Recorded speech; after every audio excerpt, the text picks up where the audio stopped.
guys. Pupunta ako ngayon kay Iya kasi dismissal na nila. Tsaka susunduin ko siya sa bus stop. So, magbibihis muna ako taglalabas. Wait.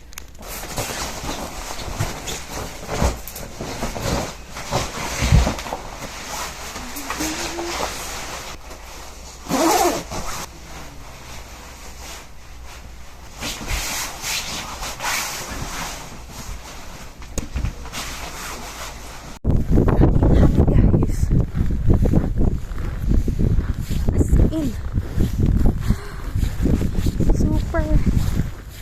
Pero ang ganda ng araw, sikat ng araw. Excited na ako sa summer. Sa spring at summer. Come here, come here.